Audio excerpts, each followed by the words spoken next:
The Mafia boss's lawyer vanished before the trial, and a 27-year-old junior associate drowning in debt had to take over the $800 million case. The defense chair was empty, and $800 million were about to slip through the cracks like blood down a drain.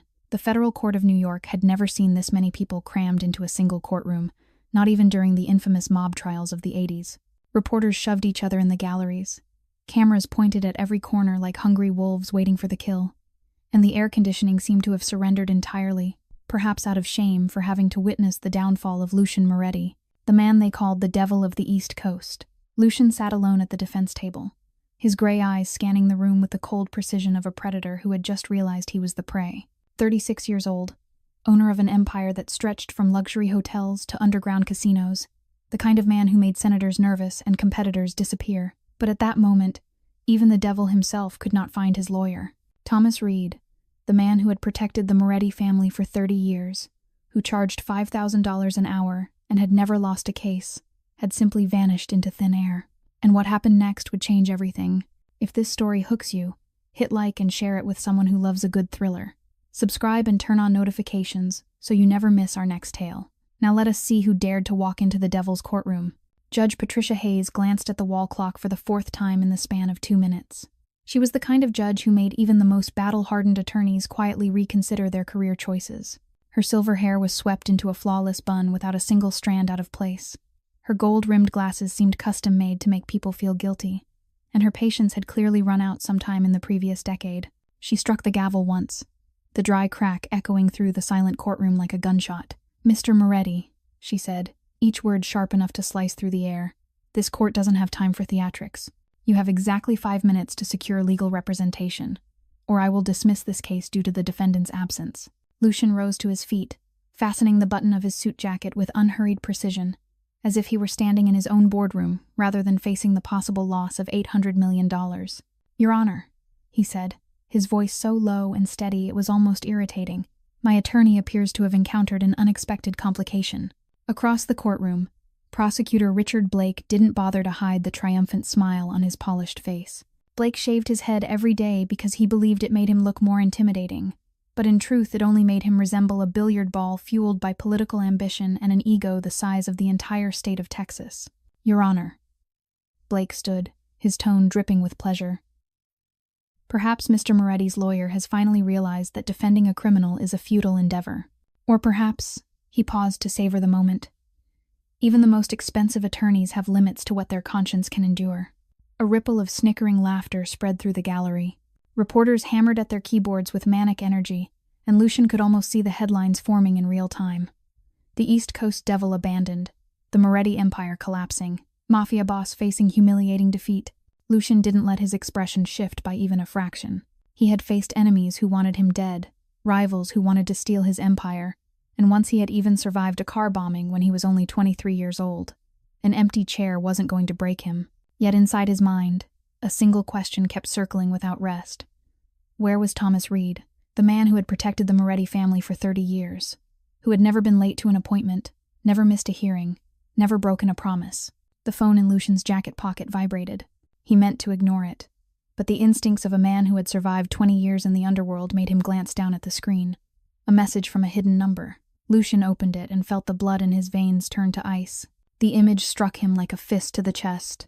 Thomas Reed sat on a wooden chair in a pitch-dark room, his hands bound behind his back, his mouth sealed with black tape. Blood ran from a cut on his forehead down his cheek, staining the once immaculate collar of his white shirt. His eyes were wide, not with fear, but with intent, as if he were trying to say something through the lens of the camera. Beneath the photo was a line of text, brief and brutally clear. 800 million, or he dies. Don't contact the police. We're watching. Lucian slipped the phone back into his pocket, his face as still as a frozen lake, but inside him, rage was erupting like molten lava. Someone had dared to touch one of his people. Someone had dared to challenge the East Coast Devil, and that person would pay. Judge Hayes struck the gavel again. "Mr. Moretti," she said. 4 minutes. Lucian lifted his gaze, his gray eyes cold as ice, now colder still. He needed time to think, to plan, to identify the hand behind it all. But time was a luxury he didn't have. And then, as if the universe had decided to throw another card onto this already chaotic table, the courtroom doors burst open with a thunderous crash. A human-shaped whirlwind tore through the doorway, as if she had just been fired from a cannon. She was a young woman, perhaps around 27 years old, with brown hair in wild disarray, as though she had recently fought a storm and lost. Her gray blazer had clearly seen better days, possibly back when Clinton was still president, with frayed elbows and a suspicious coffee stain clinging to the lapel. But what held every gaze in the courtroom wasn't the disastrous outfit or the bird nest hair. It was the fact that the heel of her right shoe had snapped clean off, forcing her to run with the unsteady tilt of a boat caught in heavy seas. And then, as if the universe decided her entrance wasn't dramatic enough, that broken heel chose the worst possible moment to betray her completely. She stumbled, not the light, graceful stumble one could pretend was intentional. This was the full-body kind, the kind where the world slows down as the victim realizes she's about to meet the floor face first. Her battered leather briefcase flew from her hand like a drunken bird, spinning through the air before landing with a heavy thud. The latch burst open, and papers poured out like a waterfall, scattering across the central aisle of the most prestigious federal courtroom in New York. She went down on her knees, her glasses knocked crooked across her face, and began desperately gathering documents while whispering a symphony of panic. No, no, no. Please no. Oh God, no. The entire courtroom froze. Judge Hayes stopped mid-gavel. Reporters stopped typing. Even the air conditioning seemed to hold its breath, although it had surrendered long ago. Lucian Moretti, the man the underworld called the devil, the man who had just received a photo of his lawyer bound and bleeding, the man facing the loss of $800 million, found himself unable to look away from the chaos unfolding before him. One sheet of paper drifted gently through the air, floating like an autumn leaf, before landing perfectly on the polished Italian leather shoes of prosecutor Richard Blake. Blake looked down with an expression mixing disgust and cruel delight, as if someone had just placed a cockroach on his dinner table. He picked up the paper with 2 fingers, holding it away from himself as though it were toxic waste. "This," he said, his voice dripping with mockery, "is an electricity bill." He paused, reading more closely, and the smile on his face stretched even wider. An electricity bill, 3 months overdue. Laughter erupted through the gallery like fireworks. Reporters doubled over. Some even pointed. This was no longer the trial of the century. It was a late-night comedy show. The young woman snatched the paper from Blake's hand with the dignity of a cat that had just fallen off a table and was pretending it had all been part of the plan. "That's supporting documentation," she said, her voice trembling but her chin held high. No one in the room believed her. The laughter only grew louder. Lucian watched as she struggled to stand, gathering the remaining papers, pushing her glasses back onto the bridge of her nose, tugging her wrinkled blazer straight. She was a walking disaster, an accident waiting to happen, a joke the entire courtroom was laughing at. But Lucian didn't laugh, because he saw something no one else in that room bothered to notice. Her eyes. Amid the chaos, the humiliation, the echoing mockery filling the room, her hazel eyes didn't waver. There were no tears, no collapse, only a quiet, smoldering fire. A light Lucian recognized instantly, because he'd seen it in the mirror every morning for 20 years. It was the look of someone with no way back. Judge Hayes removed her glasses, wiped the lenses with a slow, ominous calm that promised serious consequences, then put them back on. "And who are you?" she asked, her voice cold as ice. The young woman finally managed to stand upright, though the broken heel forced her to lean slightly to one side like a human version of the Leaning Tower of Pisa. She drew in a deep breath, nudged her glasses up the bridge of her nose with a trembling finger, and faced Judge Hayes. "Your Honor," she said, and her voice only shook a little, "my name is Ava Collins, a junior associate at Harrison & Associates, legal counsel for Moretti Holdings." The silence lasted exactly 2 seconds before Richard Blake burst out laughing. Not a polite chuckle that could be ignored, but a deep belly laugh, the kind that turned his face red and sent tears to the corners of his eyes. He even had to brace himself on the table to stay upright. "Your Honor," Blake said once he caught his breath, his voice still quivering as he fought back laughter. "Is this a federal trial or some kind of hidden camera prank show? The intern wants to take over an $800 million case." "I am not an intern," Ava corrected him, her voice firming just a notch. "I am a junior associate. There is a difference." "Oh, my apologies." Blake raised both hands as if surrendering, his face twisting with sarcasm. "A junior associate who tripped over her own shoes wants to go head-to-head with one of the largest corporate cases of the decade. That changes everything." Laughter rolled through the gallery again. One reporter even whistled. Ava stood there in the middle of the storm of mockery, her battered leather briefcase clutched in her hand, papers still scattered across the floor, and Lucian could see the way she swallowed, the movement of her throat as she fought to stay composed. She was afraid. It was obvious in plain daylight. But she didn't run. Judge Hayes struck the gavel once to silence the laughter, then fixed Ava with a look that Lucian was certain had made many seasoned attorneys break out in a cold sweat. "Ms. Collins," she said slowly, each word heavy as stone, "do you understand that if I allow this and you fail, the consequences for your client will be catastrophic? $800 million, a ruined reputation, possibly prison time. Are you prepared to bear that responsibility?" The entire courtroom held its breath. Lucian looked at her, the young woman in the worn blazer and the overdue electricity bill, standing in an arena of wolves. He expected her to collapse, expected her to apologize and flee the room like any sane person would. But Ava Collins didn't run. Instead, she did something that made Lucian tilt his head with genuine curiosity. She stepped forward, not the hesitant step of someone about to quit, but the step of someone who had made a decision, no matter how insane that decision might be. Her back straightened, her shoulders no longer curled inward, and when she spoke again, her voice no longer trembled. "Your Honor," Ava said, "I understand that my appearance here is unconventional. I understand that the prosecution finds this amusing." She glanced toward Blake with a polite smile that Lucian could see had sharp edges hidden beneath it. "But while the prosecutor has been busy laughing, I have reviewed every page of the case filed against my client, and I can assure the court that I am fully capable of conducting this defense." Blake stopped laughing. The smile on his face froze like butter shoved into a freezer. He stared at Ava as if she were a lamb that had suddenly grown fangs. Judge Hayes tilted her head, studying Ava as though she were trying to solve a particularly intriguing puzzle. "And you are willing to accept responsibility if you fail?" Ava didn't hesitate. "Absolutely, Your Honor." The courtroom sank into silence. No laughter, no whispers, only the tense waiting as every eye turned toward Judge Hayes. Lucian didn't look at the judge. He looked at Ava. And for the first time today, perhaps for the first time in many years, Lucian Moretti felt something other than his constant cold detachment. It was curiosity.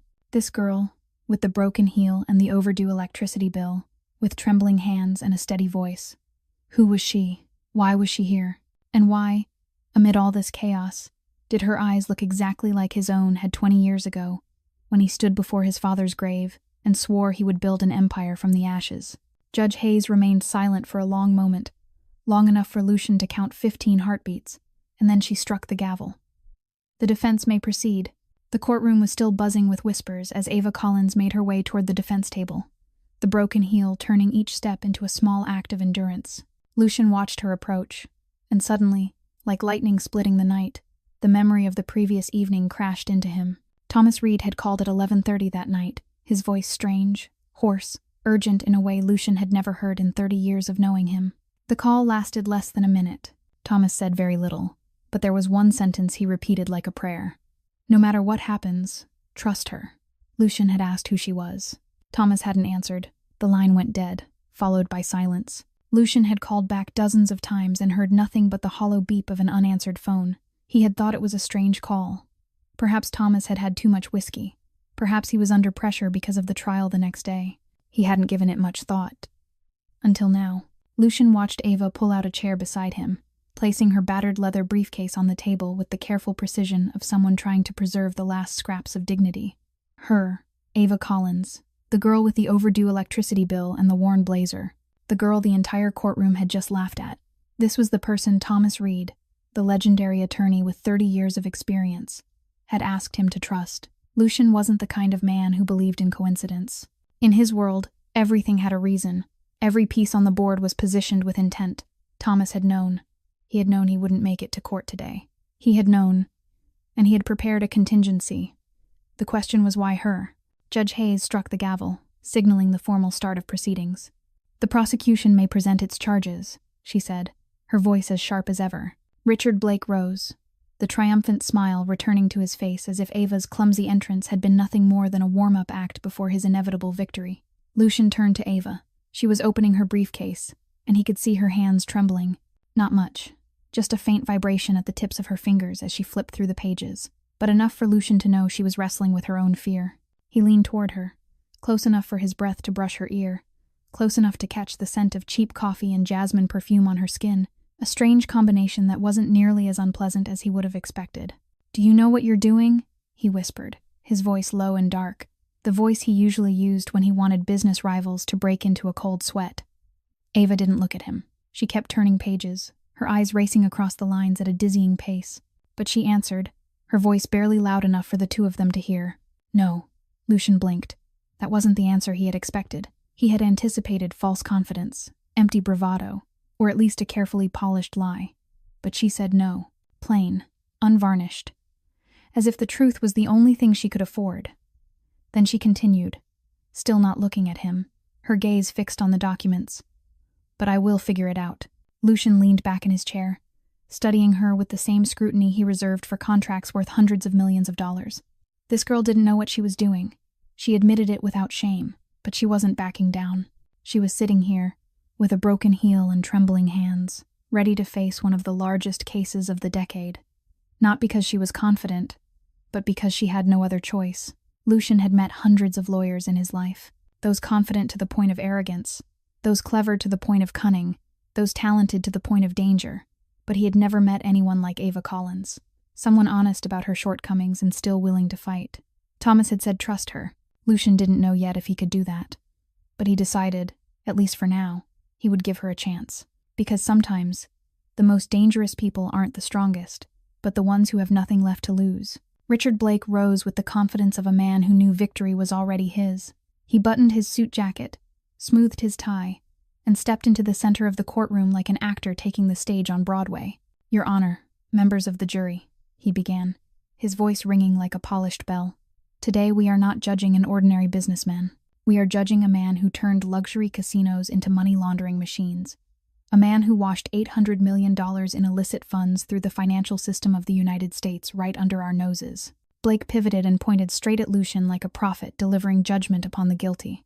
Lucian Moretti, or as the criminal underworld calls him, the East Coast Devil. A murmur rippled through the courtroom.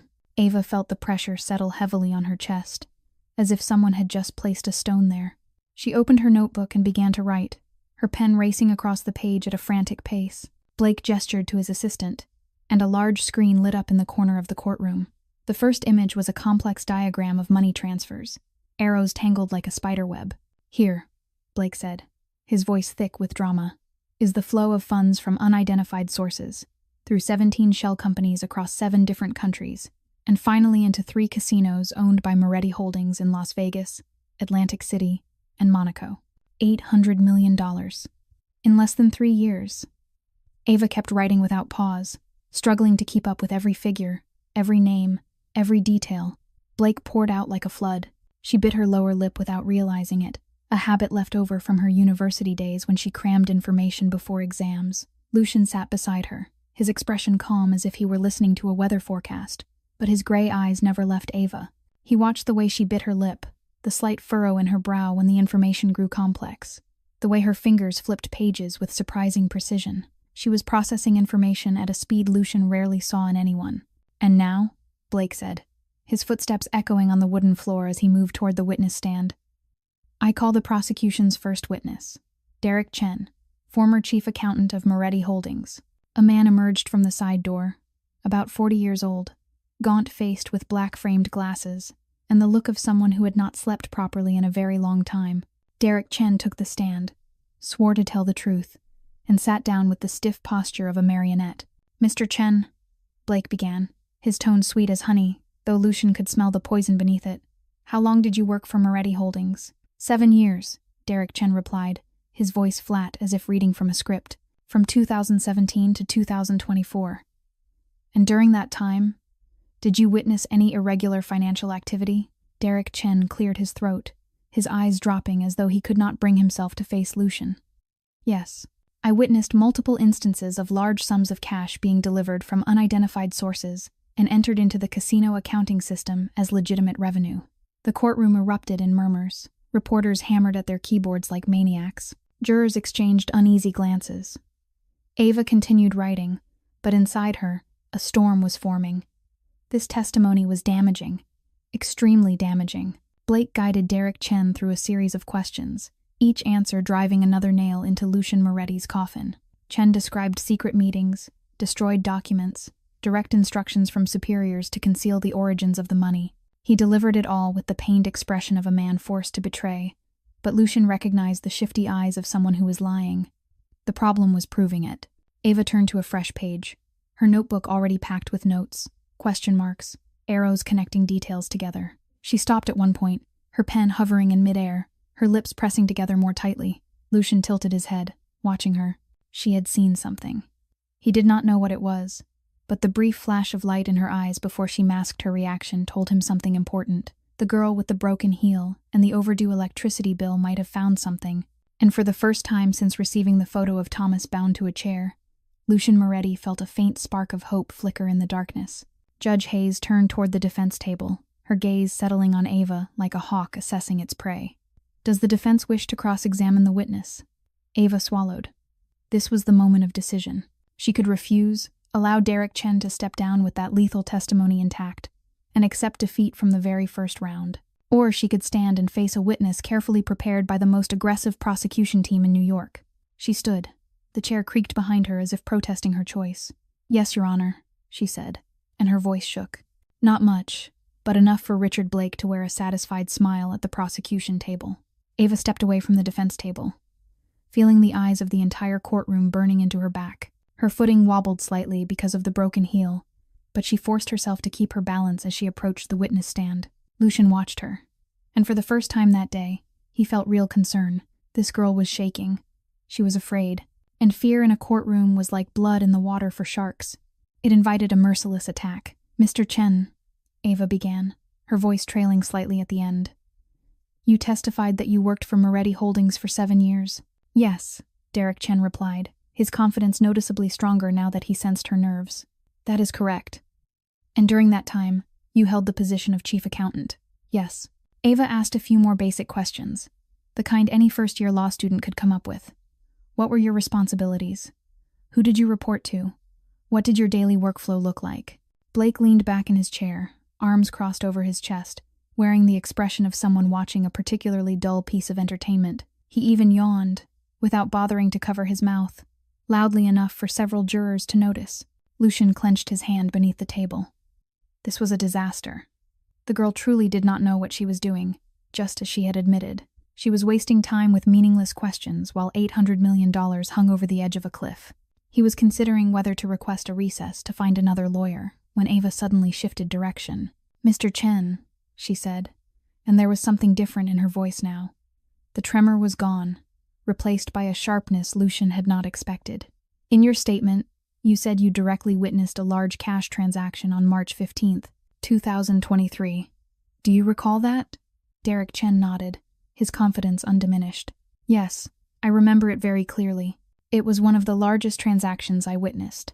More than $20 million in cash was delivered to the main office in Manhattan. And you were present at the Manhattan office on that day."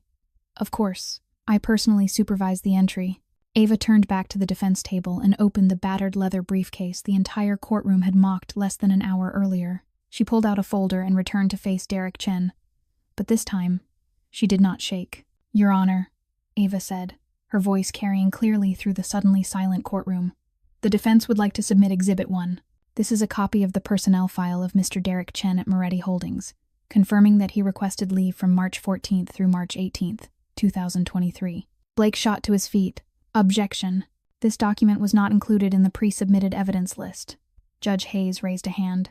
"How was this evidence obtained, Ms. Collins?" "From the official personnel records of Moretti Holdings." "Your Honor," Ava replied, "entirely lawfully and fully verifiable. This is internal company documentation, to which my client has full access." Judge Hayes paused, then nodded. "Admitted. Continue." Ava turned back to Derek Chen, and Lucian could see sweat beginning to bead on the man's forehead.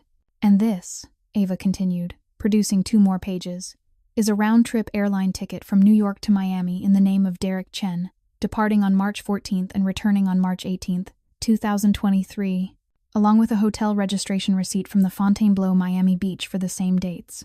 Derek Chen went pale. Literally pale. The color drained from his face so quickly that Lucian thought he might faint right there on the stand. "Mr. Chen," Ava said, her voice now dangerously sweet, "can you explain to the court how you personally witnessed a cash transaction in Manhattan while you were sunbathing on a beach in Miami. The courtroom erupted. The murmurs exploded into uncontrollable noise. Reporters hammered at their keyboards like their lives depended on every keystroke. Jurors exchanged shocked looks. Judge Hayes struck the gavel repeatedly, struggling to restore order. Richard Blake stood frozen, his mouth hanging open like a fish out of water. Derek Chen stammered, his lips moving but no sound emerging. He looked to Blake for rescue, but the bald prosecutor was busy panicking himself. Lucian leaned back in his chair, and for the first time that day, a smile touched the corner of his mouth. The girl with the broken heel had just landed the first blow, and it was a devastating one. Judge Hayes struck the gavel one final time and declared a 30-minute recess. The courtroom remained noisy with overlapping conversations as people stood, reporters pushing into the hallway to call their newsrooms. The jury escorted into a private deliberation room. Ava was gathering her papers, her hands still trembling faintly from the aftershock of adrenaline, when she felt a hand close around her elbow. The grip was strong, firm, and allowed no refusal.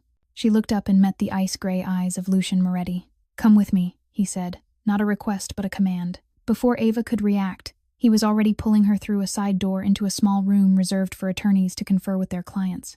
The room was cramped, furnished with nothing more than a wooden table and 2 chairs, light filtering through a narrow window and casting interwoven bands of shadow and brightness. Lucian closed the door, the click of the lock sounding like a declaration.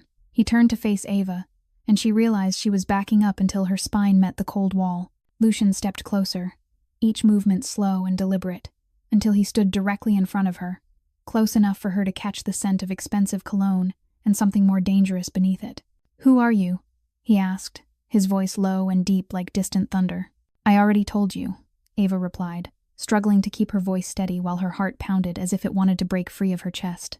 "Ava Collins, a junior associate at Harrison and Associates." Lucian tilted his head, studying her as if she were a painting he was trying to decipher. A typical junior associate doesn't have those documents. A typical junior associate doesn't know Derek Chen was on leave in Florida. A typical junior associate doesn't appear exactly when I need someone as if the universe arranged it. So I will ask again, who are you? And why did Thomas Reed send you here? Ava drew in a deep breath. She knew this moment would come, the moment she would have to explain something she herself didn't fully understand. "Mr. Reed contacted me last night," she said, her voice quieter now but no longer shaking. "Around 10 o'clock, he called and said he needed me to prepare a contingency file for his case. He sent me all the documents through encrypted email, including personnel records and information about Derek Chen. Why you? Why not another lawyer at the firm?" "I don't know," Ava admitted. "He only said that if he couldn't make it to court, I had to take his place. I thought he was joking, or testing me." I didn't think she hesitated, her eyes dropping. I didn't think anything had really happened to him. Lucian was silent for a long moment. Then he took his phone from his jacket pocket, unlocked it, and turned the screen toward Ava. "Something happened to him," he said, his voice flat as a frozen lake. Ava looked at the screen and felt the world tilt. The image struck her like a nightmare. Thomas Reed, the distinguished man with silver hair and a gentle smile, she remembered so clearly, was sitting on a wooden chair in a dark room, his hands bound behind him, his mouth sealed with tape. Blood ran from a wound on his forehead down his cheek, staining the collar of his white shirt red. His eyes were wide, not with fear but with a message she couldn't decipher. "No," Ava whispered, covering her mouth with her hand. "No, it can't be." Lucian put the phone away, his eyes never leaving her face. "How do you know him?" Ava felt tears rise to her eyes, but she forced them back. This wasn't the time to cry. This was the time to be strong. 5 years ago, she said, her voice thick with emotion. "I was a first-year law student. No money, no connections, no future. My mother had cancer, my younger brother was still in high school, and I was about to drop out because I couldn't afford tuition. Then one day, Mr. Reed appeared. He said he had a scholarship fund for students with potential but no means. He paid my entire tuition, helped me get internships, helped me secure a job after graduation." She looked up at Lucian, gratitude and pain mingling in her eyes. "Mr. Reed saved my life. Without him, I'd still be washing dishes in a restaurant." Lucian studied her for a long moment, and something shifted in his gray eyes. Not warmth exactly, but perhaps understanding. "Then you understand why we have to win this case," he said. "Not just because of $800 million, but because of Thomas." Ava nodded, wiping her eyes with the back of her hand.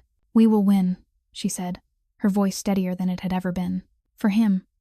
The bell signaling the resumption of court rang faintly in the distance. Lucian opened the door, and they stepped out together, two strangers now bound by a shared secret and a common purpose: to save Thomas Reed, and to destroy whoever had dared lay a hand on him.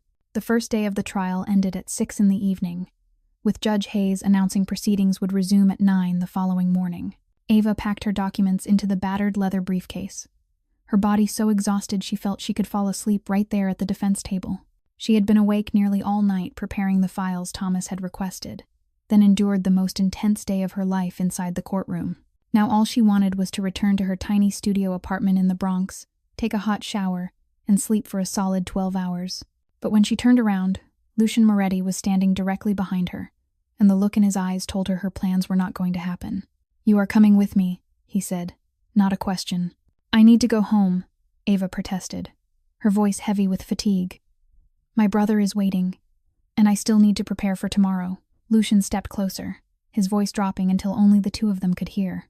"Do you really think the people who took Thomas don't know about you? You stood up in court, represented me, and humiliated their witness. If you go back to your apartment tonight, I can't guarantee you will wake up tomorrow morning."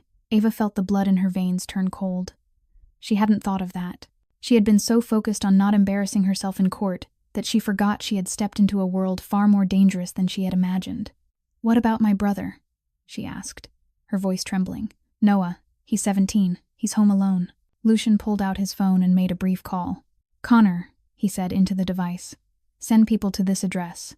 Protect a 17-year-old boy. Don't let him see you, but don't take your eyes off him." He recited Ava's address, an address she was certain she had never given him, and the realization that Lucian Moretti knew far more about her than she had thought sent a chill through her. He put the phone away and looked at her. "Your brother will be safe. Now come." Ava had no choice. She followed Lucian out of the courthouse, past the shouting reporters, and into a black Rolls-Royce Phantom waiting at the curb. The interior was wrapped in cream-colored leather, soft as clouds, and Ava realized this was likely the most expensive car she had ever sat in. Her old Toyota Corolla, the one that stalled without warning and whose air conditioning only worked when it felt like it, suddenly seemed like a joke compared to this luxury. They drove through New York City in silence as dusk settled in. Ava stared out the window, watching skyscrapers glide past as lights flickered on in the spreading darkness. She felt as if she were inside a dream, or perhaps a nightmare she didn't know how to wake from. The car stopped in front of a towering building in Manhattan, the kind Ava had only ever seen in movies or magazines. They entered a marble-lined lobby, past security guards in black suits who nodded to Lucian with a mix of respect and fear, and stepped into a private elevator that rose directly to the penthouse. When the doors opened, Ava felt her breath catch in her throat. Lucian Moretti's penthouse was so vast her studio apartment could have fit inside the living room with space to spare. Floor-to-ceiling glass revealed a sweeping view of Manhattan glowing with lights like a sea of stars beneath her feet. The decor was minimalist, yet every object radiated unmistakable wealth. An abstract painting she suspected was worth millions hung on the wall. A glossy black piano rested in the corner. A charcoal leather sofa that likely cost more than her annual income dominated the room. "Your room is at the end of the hall on the right," Lucian said, removing his suit jacket and draping it over a chair. "Everything you need is there. If you require anything, dial internal line 1. Ava nodded, too overwhelmed to speak. She walked down the hallway, barefoot on the soft wool carpet, until she found the room he had indicated. It was larger than her entire apartment, with a king-size bed, a marble ensuite bathroom, and a walk-in closet. Ava closed the door, sat on the edge of the bed, and for the first time that day, allowed herself to break, but not with tears. She pulled out her phone and called Noah. "Sis," her brother's voice answered on the second ring. "Where are you? I saw the news. They said you were in court. They said you're defending some Mafia boss. Are you okay?" Ava swallowed, forcing her voice to sound normal. "I'm fine," she lied, each word slicing her throat. "It's just a big case. Nothing dangerous. I have to stay late for work tonight, so I won't be home. Make sure you eat, do your homework, and go to bed early. I love you." "I love you too," Noah replied, his voice still worried. "Take care of yourself." Ava ended the call and buried her face in her hands. She had lied to her brother. She had said everything was fine, while she was sitting in the penthouse of a Mafia boss, while the man who had saved her life was being held somewhere with blood on his face, and while someone out there wanted her dead. Outside the room, Lucian stood in the shadows of the hallway, his back against the wall, silently watching through the slightly open door. He saw Ava sitting on the bed, her shoulders trembling, the phone still clutched in her hand. He heard her lie to her brother that everything was fine. He saw the way she tried to be strong for others while she was falling apart inside. And for the first time in many years, Lucian Moretti felt something beyond his constant cold detachment. It was compassion. This girl, with the broken heel and the overdue electricity bill, with a sick mother and a younger brother to care for, with debt piling up and an uncertain future, was carrying a world on her shoulders that no one knew about. And now, she had taken on his war as well. Lucian turned and walked away in silence, but the image of Ava sitting alone in that unfamiliar room followed him through the night. The clock on the wall struck 2 o'clock in the morning when a knock echoed through the silent penthouse. Lucian hadn't slept. He sat in his private office, a glass of whiskey gone cold in his hand, gray eyes locked on the image of Thomas Reed bound to a chair on his phone screen. He had stared at that photo hundreds of times since morning, searching for any clue, anything that might tell him where Thomas was being held. But the room in the image was pitch black, stripped of identifying features, as if the kidnappers had deliberately erased every trace. The knock came again, and Lucian rose to open the door. Connor Walsh stood outside, the face of the 32-year-old man tighter with tension than Lucian had ever seen in 10 years of working together. Connor was Lucian's most trusted lieutenant, the man who had followed him since he was 26 and was still proving himself worthy of the Moretti name. Connor never showed fear. Until tonight. "Boss," Connor said, his voice low and urgent. "I found him, the one behind everything." Lucian stepped aside and motioned him in. They entered the office. Connor set a laptop on the desk and opened it. The screen filled with documents, images, and complex connection diagrams. "Victor Kessler," Connor said, pointing to a photograph of a man in his early 50s with salt and pepper hair and eyes cold as a snake, the Chicago Mafia boss. Lucian felt his jaw tighten. He knew that name. Victor Kessler was the longtime enemy of the Moretti family, the man who had fought his father for territory 2 decades ago, before being driven back to Chicago with his tail between his legs. That was 20 years ago. Lucian had thought Kessler learned his lesson. "He's back," Connor continued. "And this time he didn't use guns. He used the law. According to our investigation, Kessler bought Derek Chen 2 years ago, paid him $500,000 to spy inside Moretti Holdings, and later act as a false witness. He also fabricated transfer records, hired hackers to breach banking systems, and create transactions that never existed." "And Thomas Reed?" Lucian asked, his voice cold as ice. "Taken by Kessler the night before the trial. His goal was to leave Boss without legal representation, so the court would automatically move forward with a conviction due to the absence of the defense. Once Boss is bankrupt and in prison, Kessler absorbs the entire Moretti empire. Casinos, hotels, real estate, everything." Lucian clenched his fist, his nails biting into his palm until it nearly drew blood. "Kessler wants a war. He's going to get one." But Connor wasn't finished. His expression tightened further, as if he were about to say something he knew would change everything. "There's more, boss. I found it while digging into Kessler's past." Connor opened another file, and an old photograph appeared on the screen. It showed a young man, about 35, with brown hair and kind eyes. He was wearing a security uniform and standing in front of an office building. "Daniel Collins," Connor said. 15 years ago, he worked as a security guard for one of Kessler's buildings in Queens. One night, he accidentally witnessed Kessler ordering the murder of a business rival in the parking garage. Daniel Collins intended to go to the police. Kessler found out and ordered him silenced. 2 weeks later, Daniel Collins died in a robbery on his way home. The police ruled it a mugging gone wrong and never found the killer. Lucian stared at the image, and suddenly he understood why the name Collins had sounded so familiar. "Daniel Collins," he repeated, his voice dry and hollow. "Ava Collins's father."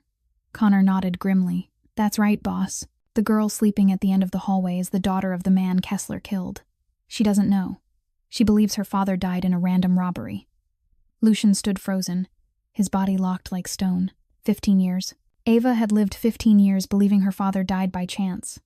She grew up with the pain of loss, with unanswered questions, with an injustice whose source she never knew. And now, by a cruel twist of fate, she was fighting beside Lucian against the very man who murdered her father, without realizing it. "Boss," Connor asked when the silence stretched on, "are you going to tell her?" Lucian didn't answer. He looked toward the end of the hallway, where Ava slept in an unfamiliar room, unaware that her life had just changed forever. "Not yet," he finally said, his voice low and heavy. "Not yet." Morning sunlight poured through the glass wall of the penthouse as Ava stepped out of the bedroom. She had managed a few hours of sleep, restless and fractured by nightmares of Thomas Reed and blood and darkness. But at least she no longer felt like a walking corpse. She had showered under the most extravagant system she had ever used, hot water spraying from 12 different nozzles like a luxury spa experience, and put on the same clothes from the day before because she had nothing else to wear. The worn blazer looked even more pitiful in the morning light of this lavish penthouse. But Ava didn't have the energy to worry about appearances. She followed the scent of coffee and toast down the hallway and stopped when she saw Lucian seated at the dining table. He looked like he hadn't slept. Dark circles beneath his gray eyes. Yet his black suit was immaculate, not a single crease out of place. In front of him were 2 full breakfast plates with eggs, bacon, toast, and fresh fruit, along with 2 steaming cups of coffee. He looked up as she approached, and there was something in his gaze Ava couldn't decipher. It looked like exhaustion, but there was something else beneath it, something deeper, heavier. "Sit down," he said, his voice not as cold as yesterday but not warm either. "You need to eat. Today will be long." Ava sat across from him, her hands wrapping around the hot coffee cup as if seeking warmth. She took a sip and nearly groaned because it was the best coffee she had ever tasted. Nothing like the cheap instant powder she usually drank every morning. They ate in silence for a while, the soft clink of cutlery against porcelain the only sound in the vast room. Then Lucian spoke, his tone casual, as if asking about the weather. "Tell me about you." Ava looked up, surprised. "About me. Who are you, Ava Collins?" "Beyond what I already know from your file." Ava set her fork down and stared into her coffee, as if the answer might be waiting at the bottom of the cup. She didn't know why she wanted to tell this man, the one the world called the devil, the one she had met less than a day ago. But there was something in his eyes, a genuine attention she rarely saw in anyone, that made her open up. "I grew up in Queens," she began softly. "We weren't wealthy, but we were happy. My father was a security guard, my mother a nurse. Then when I was 12, my father died." Lucian froze, his coffee cup hovering just short of his lips, his body tightening like a drawn wire. "What happened?" "The police said it was a robbery gone wrong," Ava replied, her voice steady, as if she had told this story 1,000 times and learned how to separate herself from the pain. "My father was coming home late. He was cornered in an alley, stabbed for the wallet in his pocket. They never found the killer." She paused, her gaze drifting past the glass wall to the city beyond. "But I never believed it." "Why not?" Lucian asked, his voice rougher than before. "Because my father never carried much cash. He didn't even have a credit card. Who kills someone for an empty wallet?" She shook her head slightly. "I always felt something was wrong. But I was just a 12-year-old girl." No one listened. Guilt pressed against Lucian's chest like a crushing weight. He knew the truth. He knew her father hadn't died in a random robbery. He knew who had ordered his death. And he was sitting here listening to her recount 15 years of pain, her eyes unaware that the answers she had searched for her entire life were in his hands. He should tell her. He knew that. But if he did, what would she do? Would she break? Would she walk away? Would she rush to confront Kessler and put herself in danger? He couldn't risk that. Not yet. After the trial, he promised himself, after they won and Thomas was rescued, he would tell her everything, and he would help her take revenge. "After my father died," Ava continued, unaware of the storm raging inside Lucian, "my mother worked double shifts to support me and Noah, my younger brother. She wore herself down, and 2 years ago she was diagnosed with stage 3 cancer. I'm trying to pay for her chemotherapy, while still owing more than $100,000 in law school debt." She gave a small laugh, hollow and without warmth. "So when Mr. Reed called and said he'd pay me 10 times my normal salary to take this case, I couldn't say no. I needed the money. My family needed the money." Lucian looked at her, the young woman in the worn blazer with eyes carrying a lifetime of pain. She wasn't fighting for glory or reputation. She was fighting to survive. For a sick mother. For a younger brother. For the endless stack of bills that never stopped coming, and he was holding a secret that could shatter her. "We should go," he said abruptly, standing and buttoning his suit jacket. "Court starts at 9. Ava nodded and rose with him. She didn't know that the man walking beside her was carrying a burden she couldn't imagine. And she didn't know that before this day was over, her world would be turned upside down once again. The second day of the trial opened with tension far heavier than the day before. There were more reporters, more cameras, and the murmur in the gallery was louder and more restless. News of the young lawyer who had stumbled in the courtroom and then returned to dismantle the prosecution's witness had spread through New York like wildfire. Ava Collins, a name no one had known, had suddenly become the focus of the entire city. But Ava had no time to think about that. She took her seat at the defense table, opened her briefcase, and prepared for the next battle. Richard Blake rose the moment Judge Hayes struck the gavel to begin proceedings, and the smile on his face made Ava uneasy.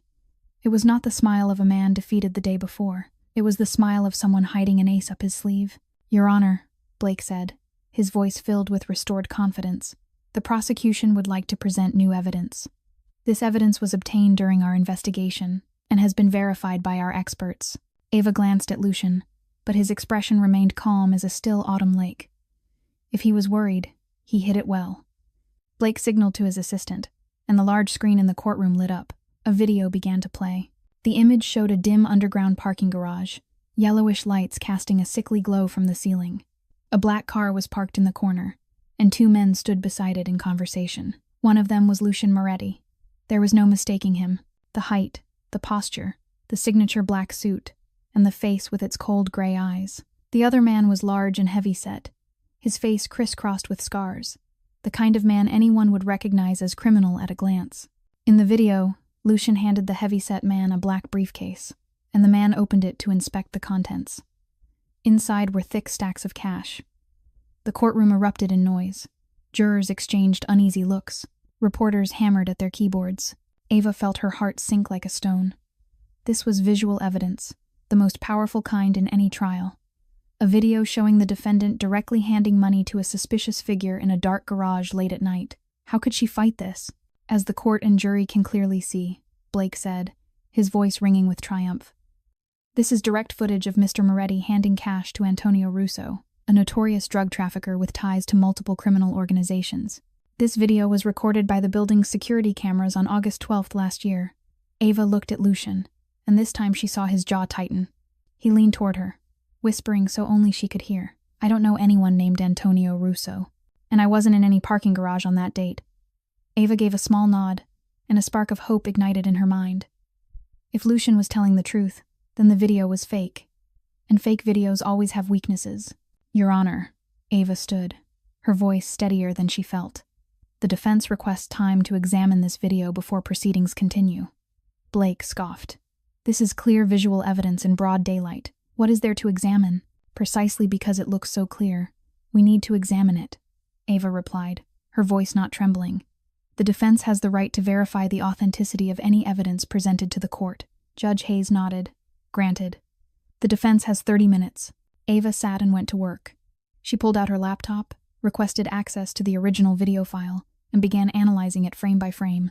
She was not a technology expert, but she had learned enough digital forensics in law school to know the fundamentals. And within 15 minutes, she found it. "The shadow," Ava whispered, her heart pounding faster.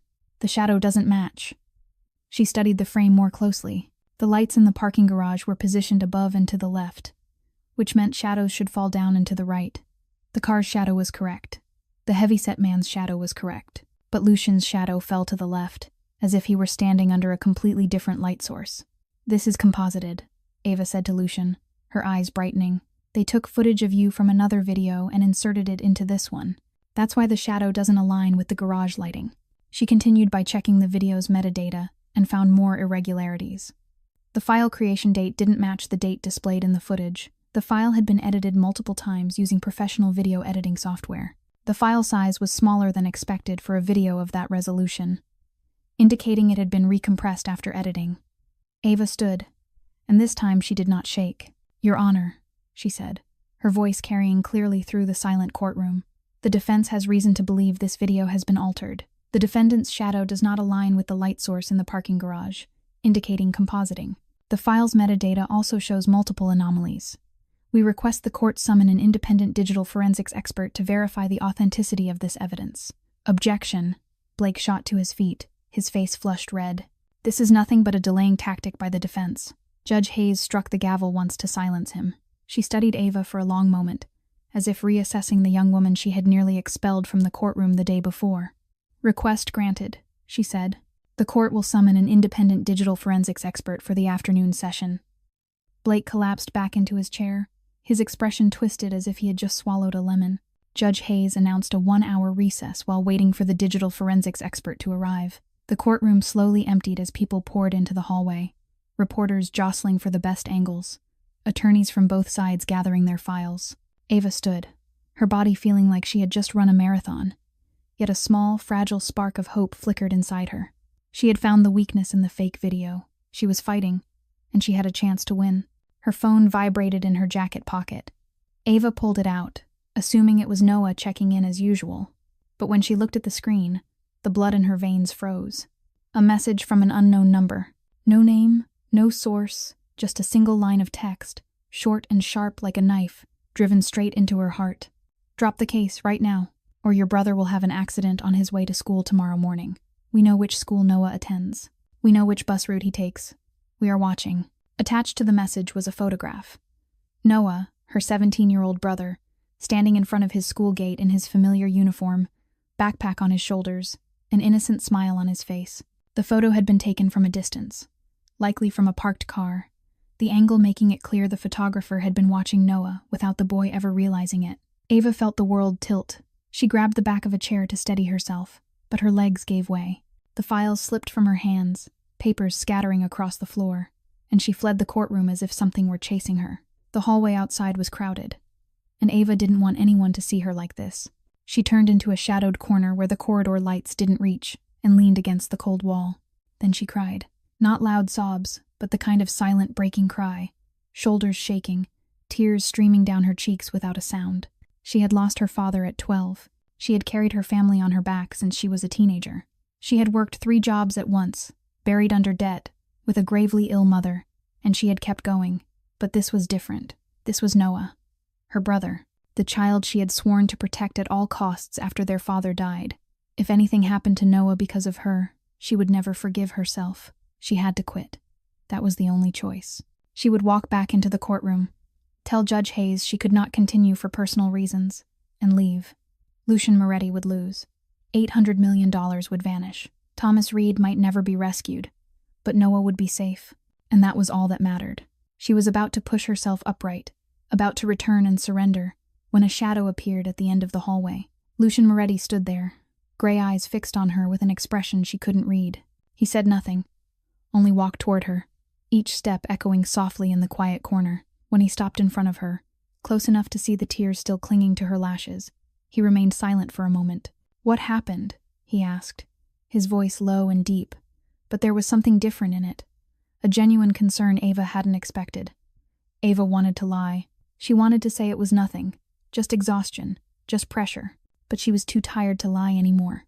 She handed him her phone, the screen still displaying the threat and Noah's photo. Lucian looked at the screen, and Ava saw his body tense like a wire pulled to its limit. His gray eyes darkened, his jaw tightened, and something dangerous ignited in his gaze. This wasn't ordinary anger. It was the fury of a man accustomed to destroying anyone who dared challenge him. He pulled out his own phone and made a call. "Connor," he said, his voice cold as ice and sharp as a blade. "Increase protection on Noah Collins to maximum level. I want at least 6 men on him 24/7. No one comes within 50 meters of the boy without being checked. If there is any sign of a threat, notify me immediately. And Connor, find out who sent this message. I want a name, an address, and a blood type before sunset." He ended the call and turned back to Ava. She stood there, eyes red from crying, staring at him in disbelief. "Why?" she asked hoarsely. "Why are you doing all this? Noah has nothing to do with you. I am just your temporary lawyer. You don't need to protect my family." Lucian looked at her, and for a brief moment the cold mask he wore cracked. Something softer, more human, flickered in his gray eyes.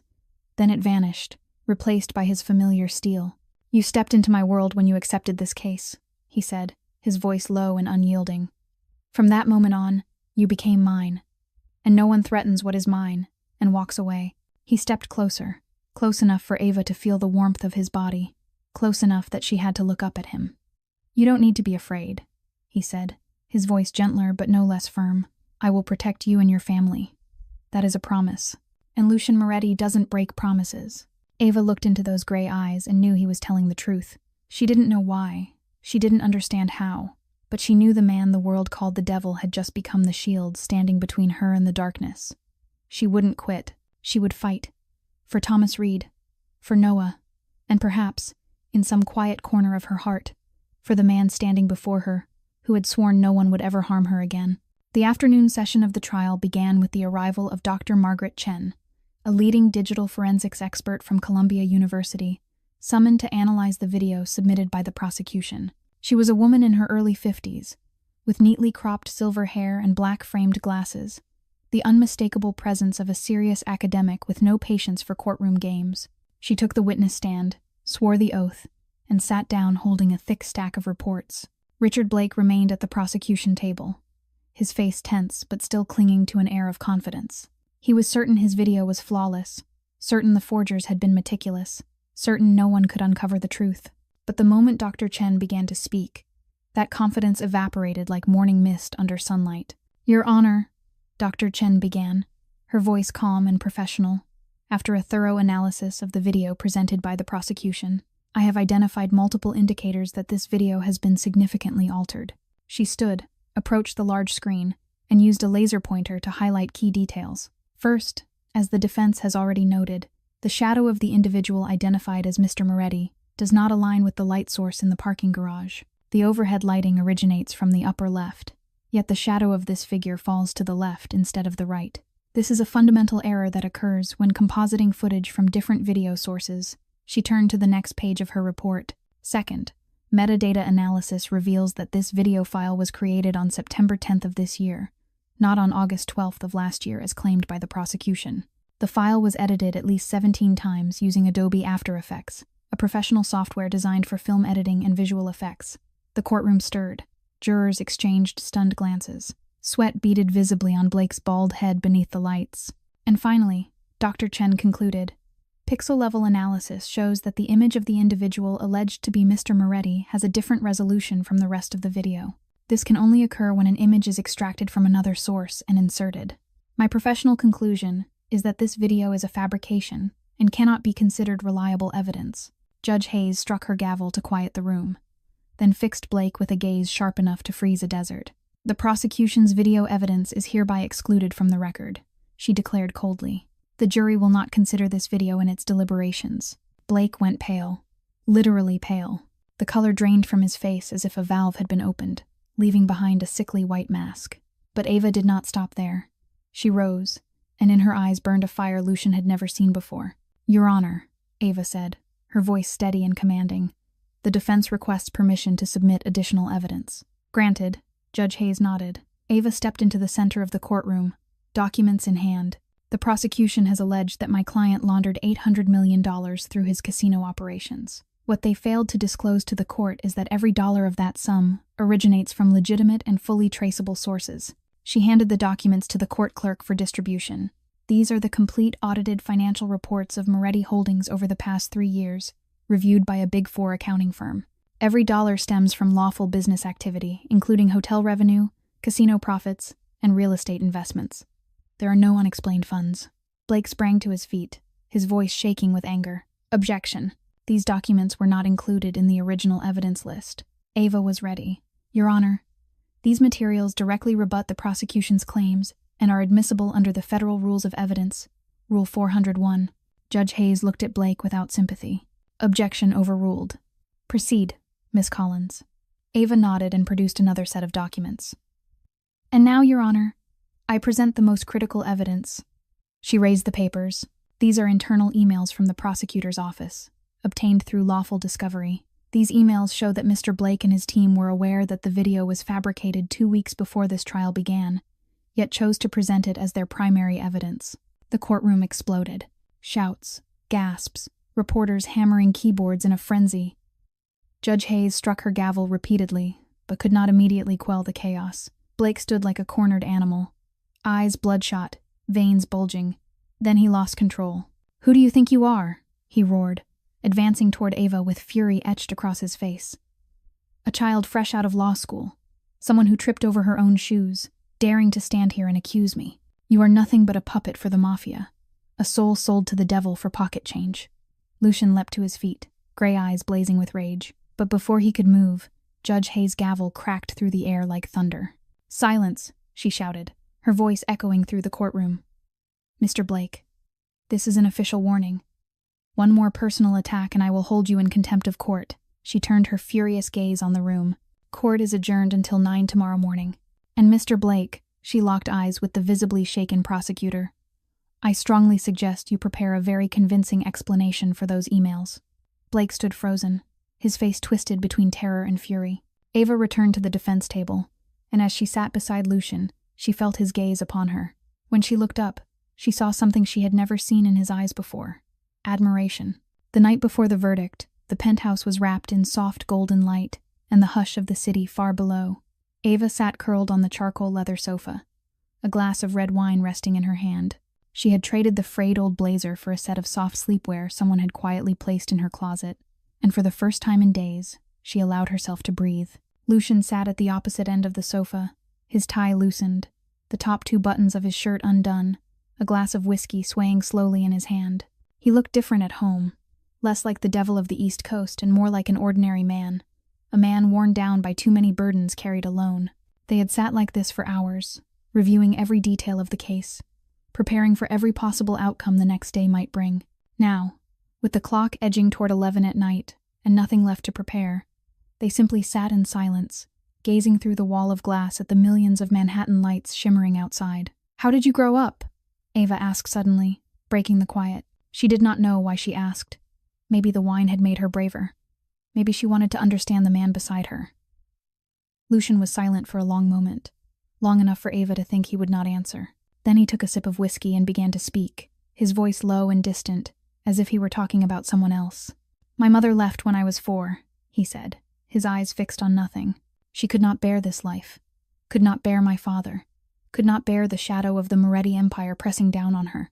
One day she was there, the next she was gone. No goodbye, no letter, not a single look back." Ava felt a sharp ache in her chest. She could not imagine what it must have felt like to be abandoned at 4 years old. "And your father?" she asked softly. Lucian smiled, but there was no joy in it. It was a bitter smile, scarred and old. "My father believed pain was the best teacher. He taught me everything with his fists. How to stand back up after being knocked down, how to hide pain, how to never let anyone see your weakness. He said the world was a battlefield, and only the strong survived." He looked down at the whiskey in his hand. "I hated him, but I am also grateful. Without those lessons, I would have died long ago." Ava did not know what to say. She only knew that the man sitting before her, the one the world feared, was once a wounded child who learned to build walls around his heart. "And you?" Lucian asked, turning to her. "You told me about your father this morning, but you did not tell me the good things." Ava smiled, and that smile carried both longing and warmth. "My father was the best man I ever knew.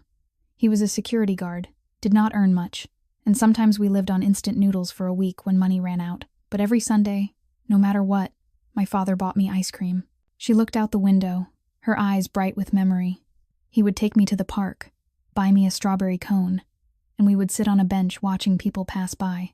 He would tell me stories about the future, about how I would become a lawyer, how I would fight for justice, how I would do great things." Her voice caught. "He believed in me before I ever believed in myself." Lucian looked at her, and something shifted in his gray eyes. The coldness faded, replaced by something softer, warmer. "He would be proud of you," he said, his voice gentler than Ava had ever heard it. "You are standing in a courtroom, fighting for justice, doing great things, just as he said you would." Ava felt tears gather at the corners of her eyes, but she did not let them fall. Instead, she smiled and took a sip of wine. They kept talking.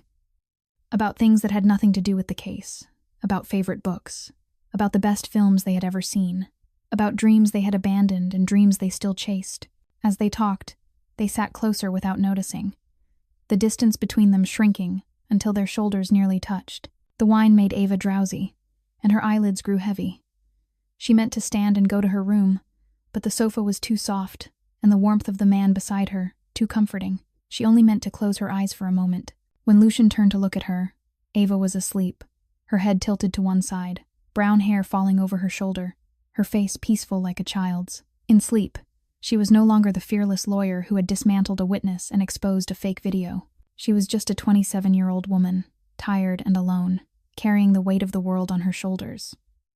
Lucian rose quietly, went to a cabinet, and retrieved a soft cashmere blanket. He returned and draped it over her, careful not to wake her. Then he stood there, watching her sleep for a long time, longer than he could measure. He did not understand what was happening to him. He had known hundreds of women, more beautiful, more seductive, wealthier. None of them had ever made him stand in the middle of the night like a fool just to watch them sleep. What had Ava Collins done to him?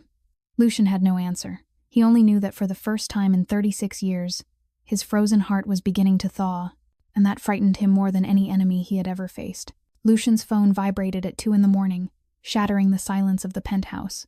He was still awake, sitting in the darkness of his private office, the whiskey glass long empty, though he had not bothered to pour another. He glanced at the screen and saw Connor's name. He answered immediately. "Boss," Connor said, his voice urgent and charged with excitement. "We found him. Thomas Reed is being held in an abandoned warehouse in Brooklyn, the Red Hook Industrial District. Kessler left only 4 gunmen on guard. My team is waiting for orders." Lucian stood, all fatigue evaporating as if it had never existed.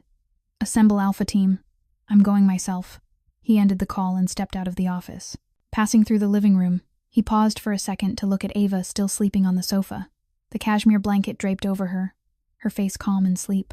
He wouldn't wake her. She needed rest for tomorrow, and what he was about to do wasn't something she should witness. 20 minutes later, Lucian sat in a black armored SUV tearing through the empty New York streets at midnight. Connor sat beside him, checking his pistol one last time. In the back were 4 other men, all dressed in black, all armed, all ready to kill or be killed on Lucian Moretti's command. The Red Hook warehouse was an old red brick building, once used to store imported goods back in the 1970s and abandoned for decades. The windows were boarded shut, weeds overgrown around it, and not a single light burned outside. But Lucian knew there were people inside. He could see faint flashlight beams slipping through gaps in the steel door. 4 gunmen, Connor whispered through the headset. 2 at the front, 1 at the back, 1 patrolling inside. Thomas is in the basement. Lucian nodded. Silent. Fast. No survivors escaping. What followed unfolded with the cold precision of a perfectly programmed machine. Lucian's team moved like ghosts through the night. Not a sound. Not a misstep. The 2 gunmen at the front were taken down before they realized anyone had breached the perimeter. The one at the back was neutralized by Connor with a chokehold from behind. The patrolling guard inside was the only one who managed to draw his weapon. But Lucian was faster. 1 shot, clean to the shoulder, enough to drop him without killing him. Lucian needed him alive for questioning later. The basement was pitch black, lit only by a weak bare bulb swaying from the ceiling. Beneath that light, Thomas Reed sat on a wooden chair, hands bound behind his back, head slumped against his chest. Dried blood streaked his forehead and cheek, his once immaculate suit now torn and filthy. But when Lucian stepped closer, Thomas lifted his head, and his eyes were still bright, still sharp, still alive. "Thomas," Lucian said, his voice catching as he took in the condition of the man who had been like a godfather to him for 30 years. Connor cut the restraints while Lucian knelt beside Thomas. "I'm fine," Thomas said, his voice rough from dehydration but still strong. "Just a few surface wounds. They didn't dare go too far because they needed me alive." Lucian shrugged off his jacket and draped it over Thomas's shoulders. "We need to get you to a hospital." "No." Thomas shook his head, gripping Lucian's arm with surprising strength. "First I need to know. Her. Ava Collins. Did she come?" Lucian nodded. "She came. She's defending me, and she's winning." Thomas's eyes lit up, and a smile spread across his bruised face. "I knew I chose right. 30 years, Lucian. 30 years I've searched for someone like her. Clean, unbuyable, brilliant, reckless enough to be brave. She's the only one who can face Kessler without fear, because she has nothing left to lose except the truth." Lucian frowned. "You knew about Kessler?" Thomas nodded, his expression hardening. "I've known for 15 years, since the night he ordered the killing of Daniel Collins, Ava's father. I was there, Lucian. I saw everything, but I couldn't act. Not enough evidence, not enough power. So I waited. 15 years I gathered everything quietly. Recordings, documents, witnesses, every thread that could hang Kessler. I waited for the right moment, and that moment is now." He pulled a small USB drive from the inner pocket of his jacket, hidden well enough that the kidnappers never found it. "It's all here, enough to put Kessler away for life." Lucian took the drive, feeling the weight of 15 years of patience and sacrifice in his palm. "You risked everything for this. And for Ava," Thomas added, his voice softening. "She deserves to know the truth about her father. She deserves justice. Get me to court in the morning. I'll finish what she started." That morning, Ava woke on the sofa with the cashmere blanket still draped over her, and a strange feeling that something had shifted during the night. The penthouse was quiet. Lucian was nowhere to be seen, and she did not have time to wonder why, because the clock read 7 in the morning and court would begin at 9. She hurried to get ready, slipping into the clothes that had been washed and pressed by someone overnight, then headed to the courthouse alone. When she entered the courtroom, the seat beside her was empty. Lucian was not there. For the first time in the entire case, she had to face everything truly on her own. Judge Hayes struck the gavel to open the session, and Ava rose to deliver her closing argument. She had prepared for this moment over countless nights, rewriting every sentence again and again, practicing in front of the mirror until her voice no longer trembled. "Your Honor, ladies and gentlemen of the jury," Ava began, her voice carrying through the silent courtroom. "Throughout this trial, we have heard the prosecution level grave accusations against my client. They spoke of $800 million of dirty money. They spoke of money laundering and organized crime. They spoke of a terrifying mafia boss they called the Devil of the East Coast."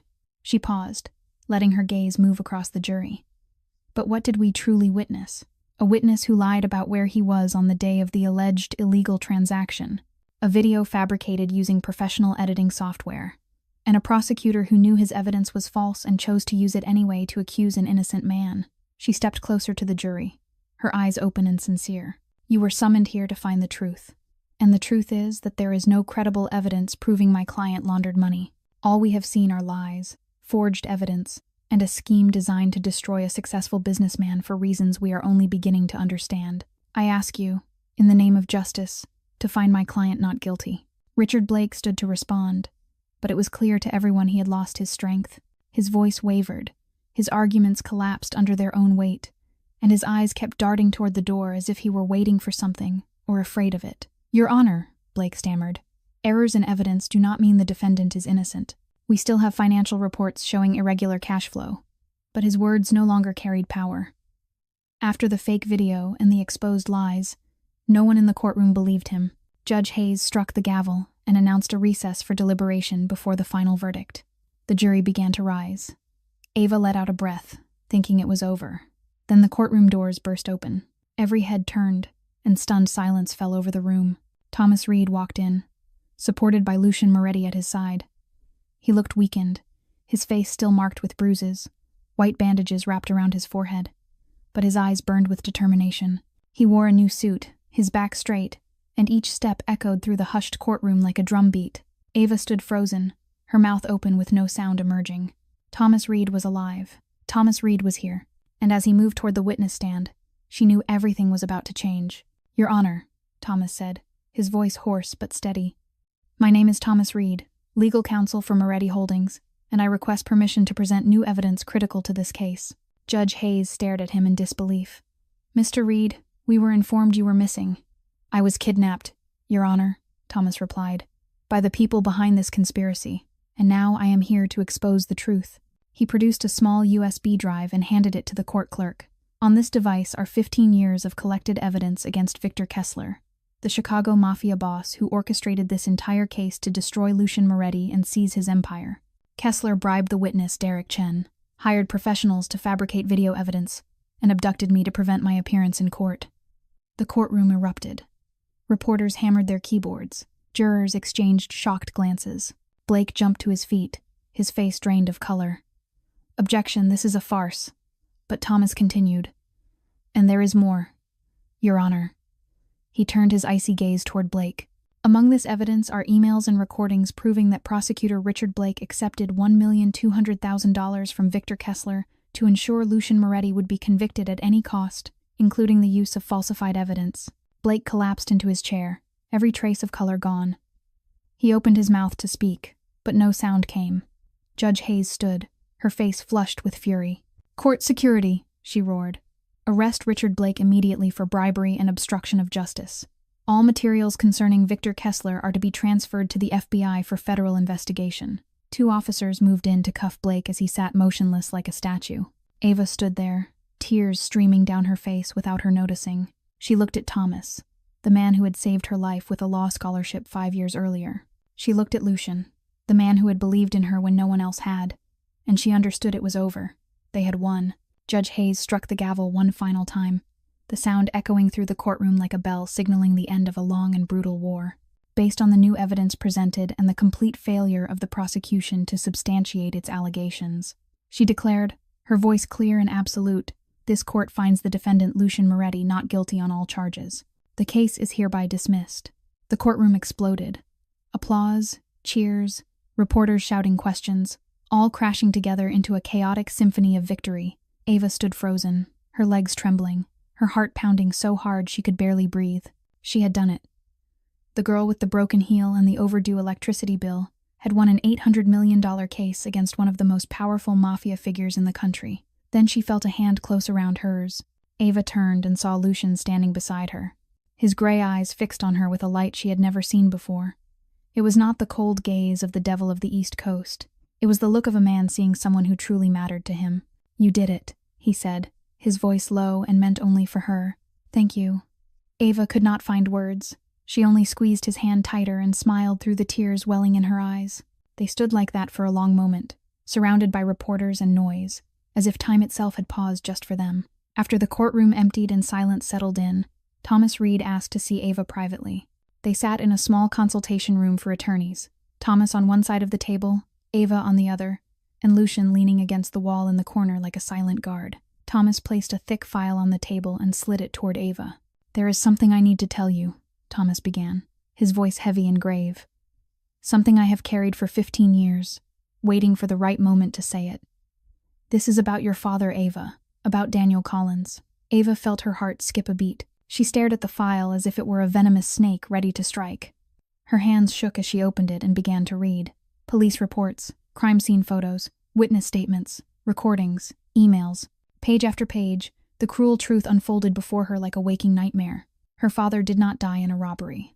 Daniel Collins had been a security guard at a building owned by Victor Kessler in Queens. One night 15 years ago, he accidentally witnessed Kessler ordering the murder of a business rival in the building's parking garage. He intended to go to the police. He was a good man, a man who believed in justice, and he could not stay silent in the face of evil. Kessler found out and ordered him silenced.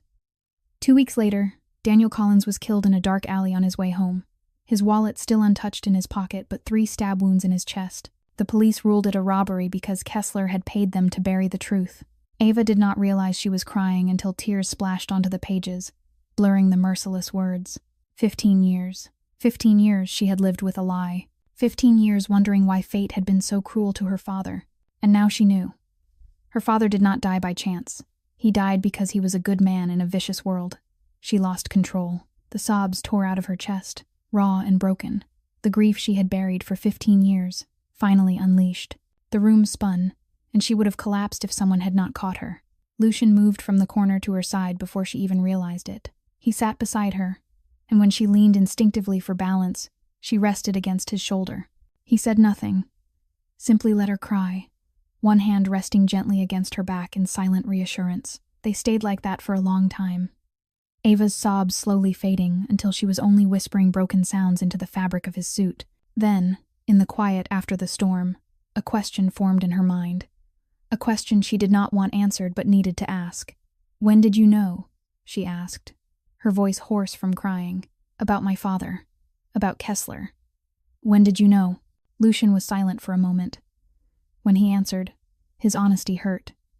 "Since the second night. Connor found the connection while investigating Kessler."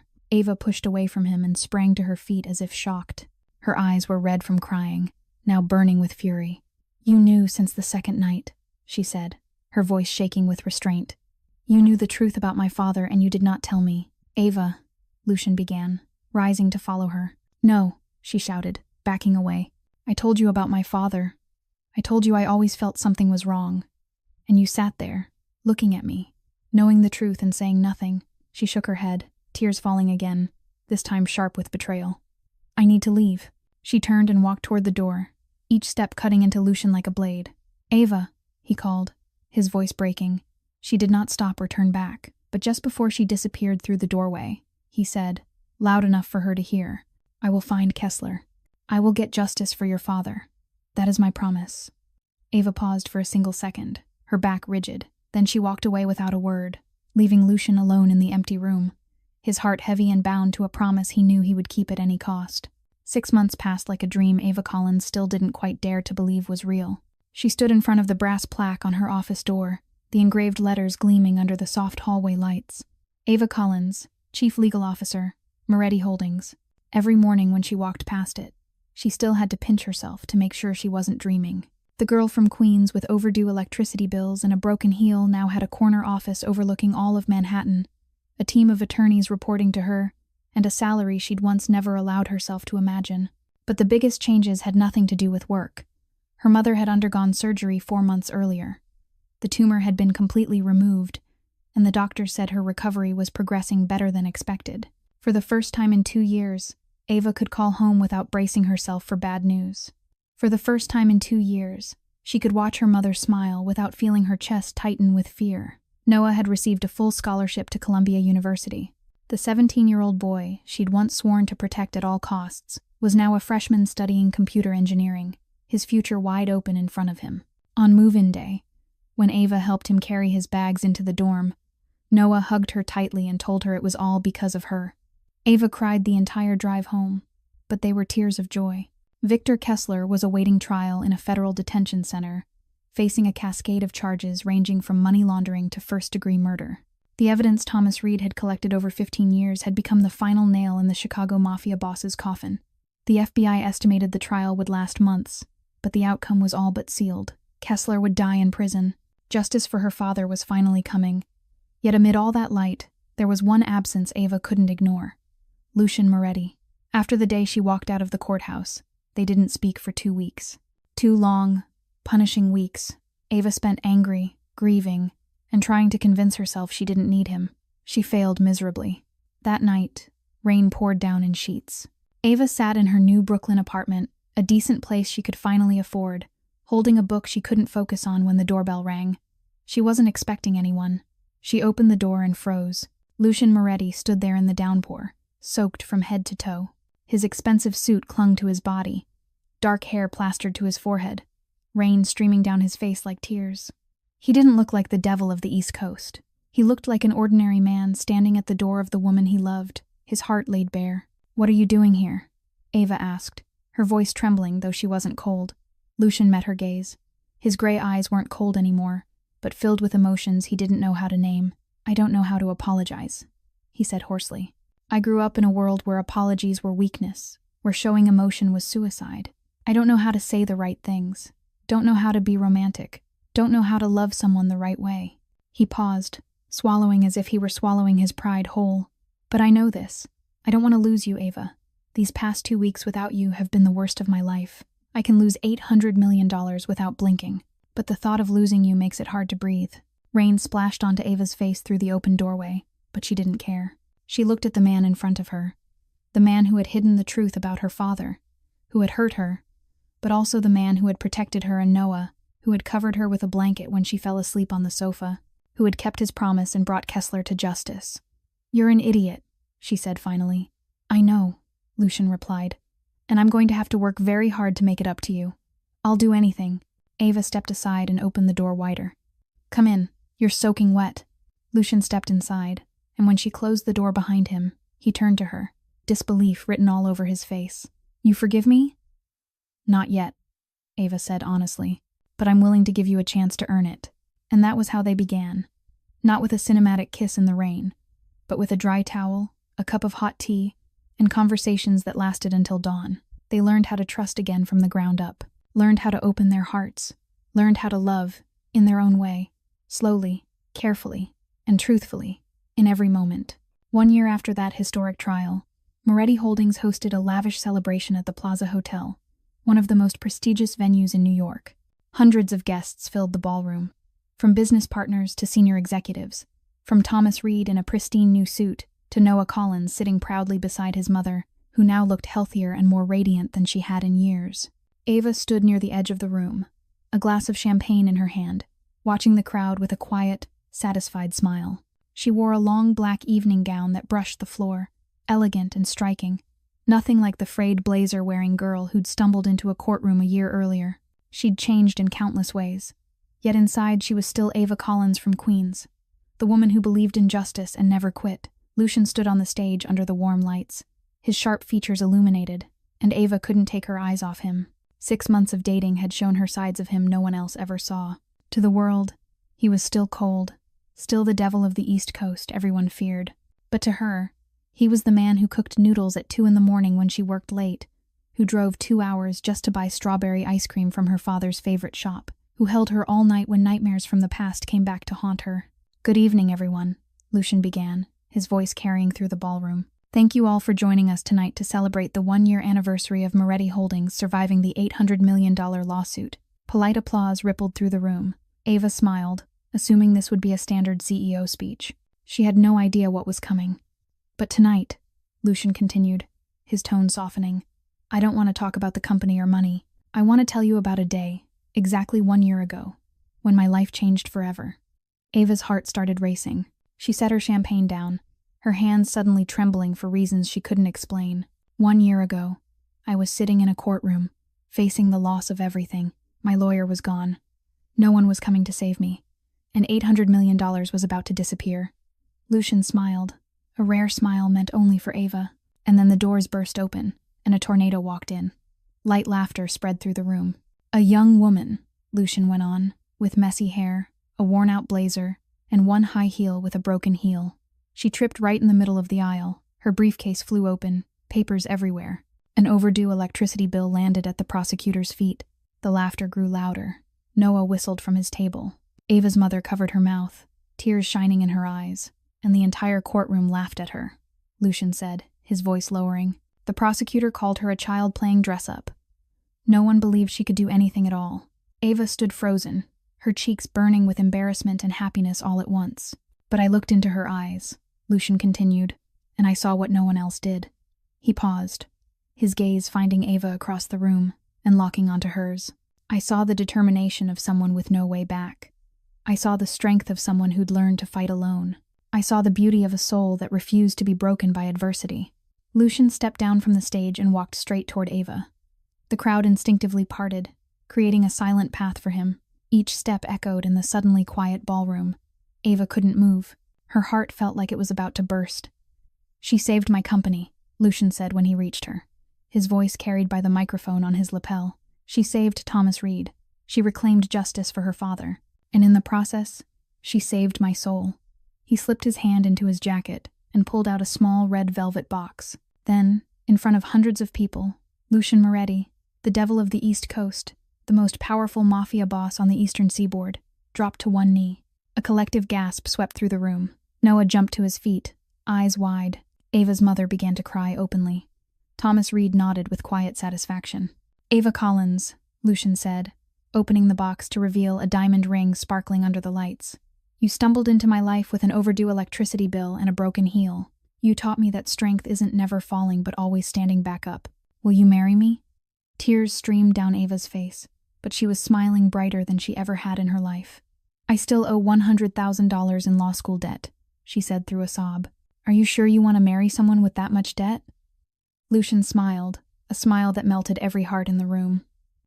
"I'll pay off your debt," he said, "and you'll owe me for the rest of your life." Ava laughed through her tears, nodding again and again, because she couldn't find her voice.